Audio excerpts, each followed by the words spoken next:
Hi, welcome back. For today's tutorial, we will be doing reverse engineering for CATIA V5. First, we will import our STL file, our scanned data in our CATIA. So go ahead and click the import button and click the dotted button to search where your STL file is.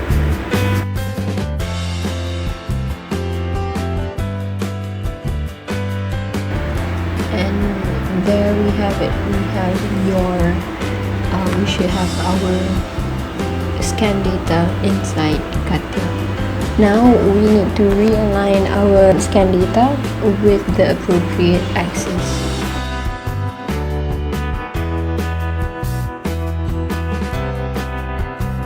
First of all, to align it, we want to make sure we have two planes over here and over here. In order to do that, click on the shape icon. I would like to give you the differences of pick, trap, brush, and flood. So pick is as if you're picking little dots on the scan data. Trap is you are trapping everything inside a box. But remember, it's a 3D box, so it will trap everything that's within that 3D box.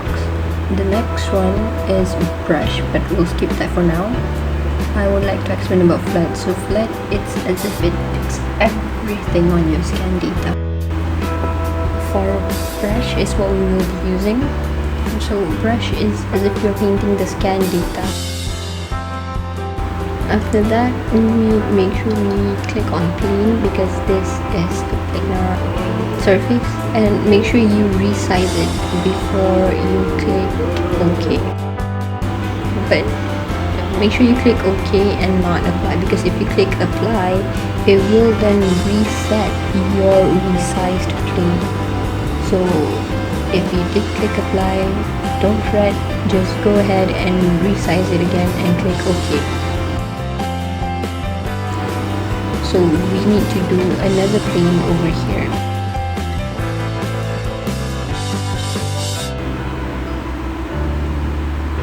So if you have overbrush on where you don't need the data from, just go ahead and hold shift while clicking on the area that you don't need.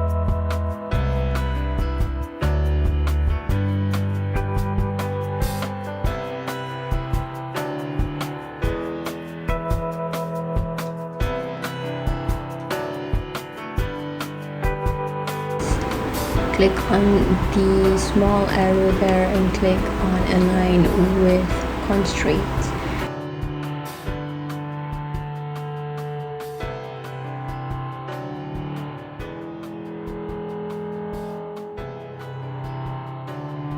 So first of all, it wants you to say what is it inside the cloud, inside your scan data, that you would want to align with. So click on this plane and also the axis, and that plane and this axis. You don't want to keep the initial because you don't want a duplicate of it. And here we go. We have it aligned. You can see from the top view, we have it aligned.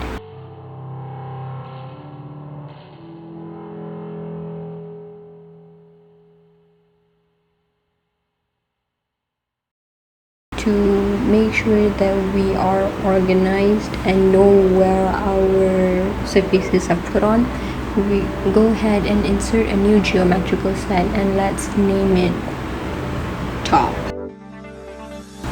So in our geometrical set, we only have our STL file active, and the others we hide it. For our top, we want to get the cross section of the top view, and we want to extrude it. So in order to do that, first of all, we have to click on planar section. For elements, click on your scan data, and then go ahead and pick the reference plane that you need in order to create the cross section. So the blue line indicates the shape of the cross section. You can create a curve of the planar section. So go ahead and click on that little icon over there and decrease the tolerance and click apply. You should get a white curve where you can then extrude that curve afterwards.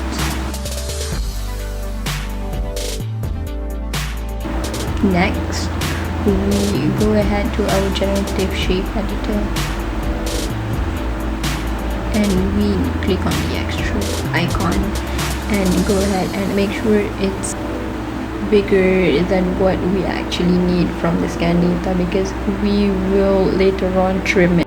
Next, we make another geometrical set and let's name it sides for the sides. For this, we quickly reconstruct the planes of the sides, just like the first step. And what we want to do now is trim the excess. First of all, we gotta hide the plane axis because we don't need them.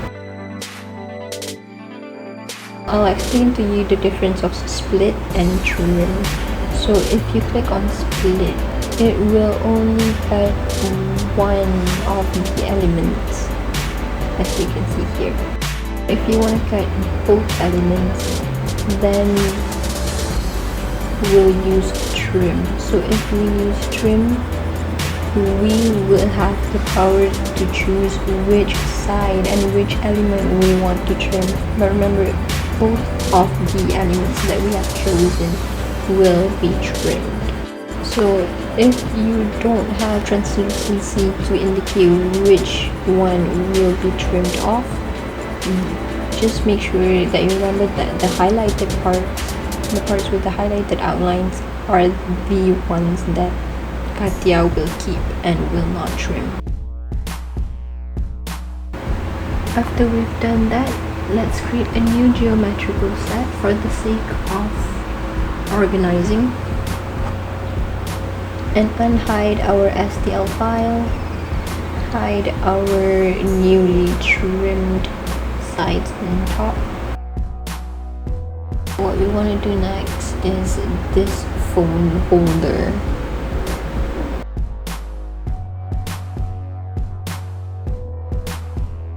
Make a cross section of the top part first. Ignore the bottom part. It will all make sense later on. Okay. So what you want to do is create a cross section of the top part of the phone holder.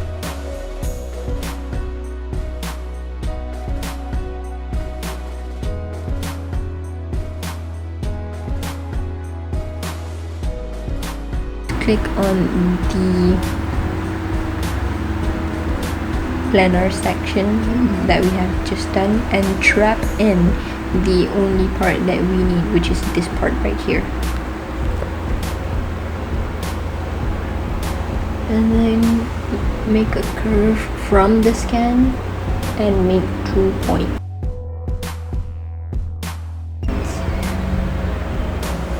One over here and another one over here.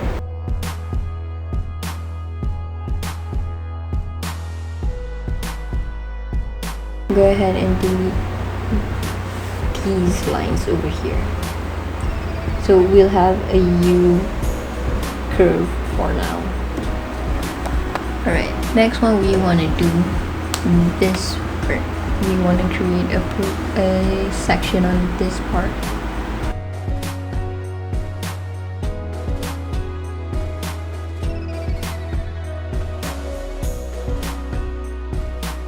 We want to activate only that part that we want.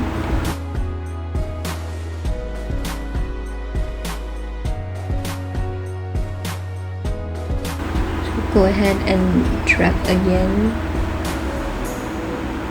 If it seems like this, then it's easier to just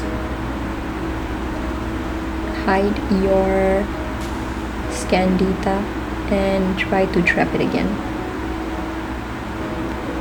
Click on the cross section, click on the planar section that we have just created, and activate only the part that we want to be seen. Make a curve from the scan, and again point here and another point over here.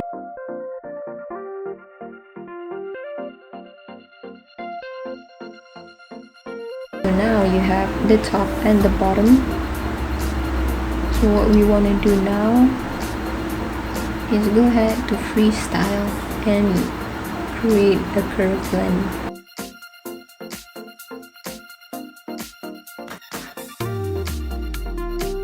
We have a shoe-like cross-section for the sides, for the contour of the phone holder. We want to join all of these together. So when we extrude it, it will all extrude as one piece.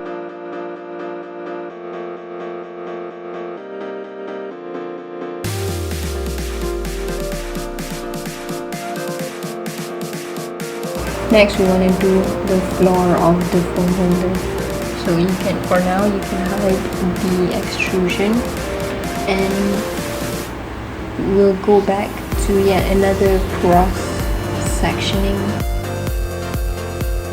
So when you are cross sectioning, you want to make sure you can get the one that has the almost perfect, no holes, no gaps shape that you can. So if we go ahead and bring this down to straight to the middle, we will have a lot of gaps in our cross section.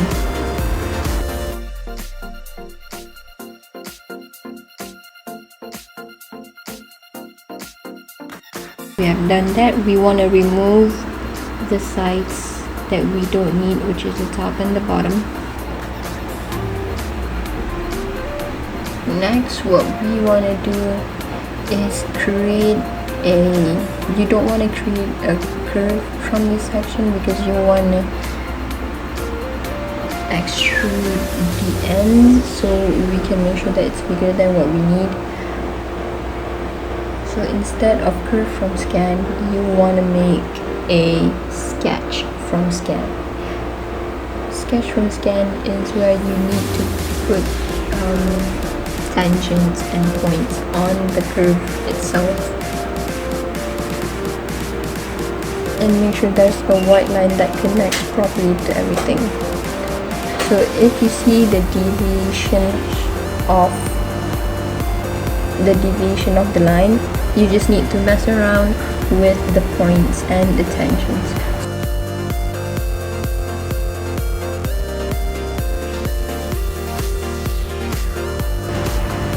So we have some defect over there, it's okay, we can fix it later.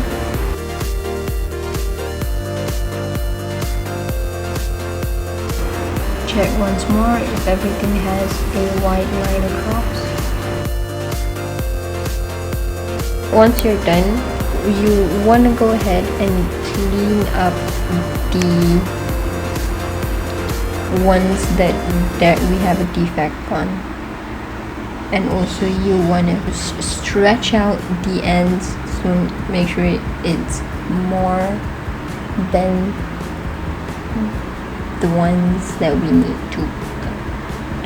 need to trim. Same goes to the front, and same goes to the top and the bottom.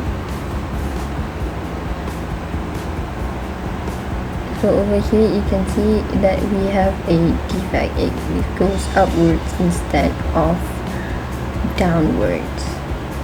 So what you want to do is just delete the other one and just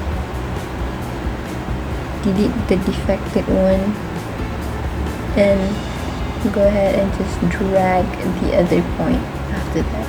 but you can see here it's still defective as the deviation is too much. So delete that one and go to the next nearest point that you can and just drag it out.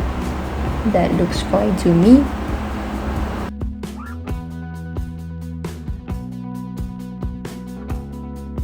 What you want to do next is you want to check if everything is coincidence or not.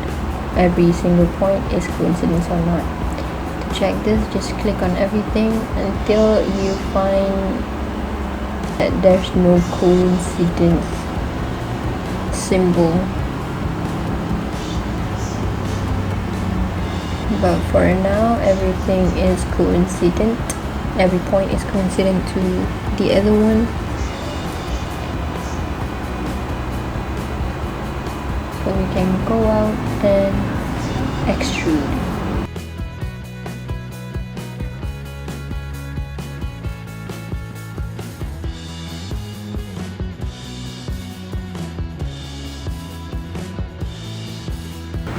After extruding,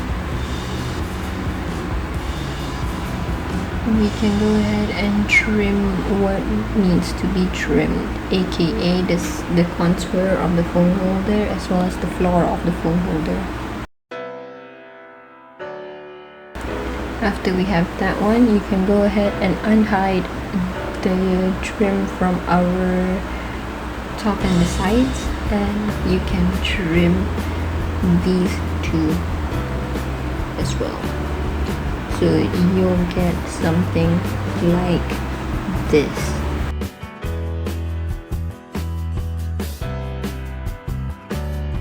Next, we want to do the boxes.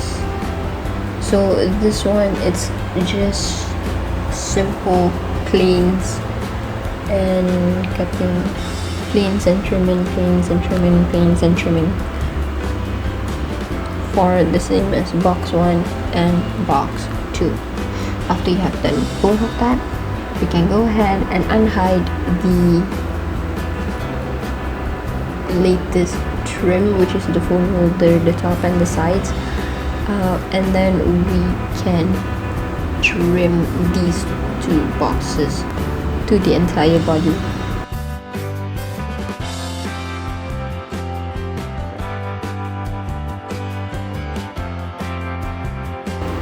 So in order to solidify it, you just go to part design, right click on your part body and click on define in work object, and then you go ahead and click on the thicken icon. This is what it looks like if you thicken it to the outside of the surface that we just did. And this is how it will look like if you thickened the insides of the surface that we did. To be more accurate, we will always thicken the inside.